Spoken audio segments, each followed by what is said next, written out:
Hindi ugali ng mga lalaki na magsabi ng break na tayo. Hindi na kita mahal. Hindi na ako masaya sa relasyon na meron tayo. Palayain mo na ako. More on action sila.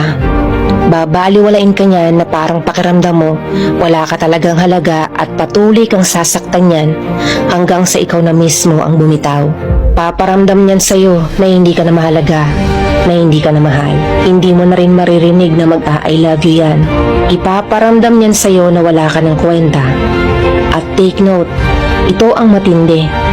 Ang sasabihin niyan sa next GF niya, siya naman ang nakipag-break hindi ako.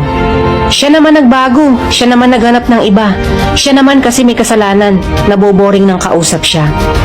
Di ba ang saya? So girls, matuto kayong makiramdam ha. Kasi palalabasin palagi ng mga lalaki na sila ang biktima para magmukha silang blameless sa mata ng susunod na kakarelasyonin nila.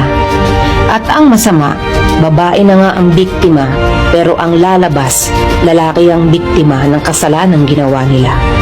Nakakatuwa, di ba? Hindi ko nilalahat na ganito ang klase ng lalaki. Pero meron at meron talaga. Yung ipinaramdam niya sa'yo na wala ka ng halaga, iniwanan ka na, pinasuko ka kahit ayaw mong isuko siya. Tapos sa kwento niya, masama ka pa. Siya na nga ang nagbago, siya pa ang may ganang gawan ka ng kwento. Kaya mga girls, be wise sa pagpili ng makakarelasyon nyo.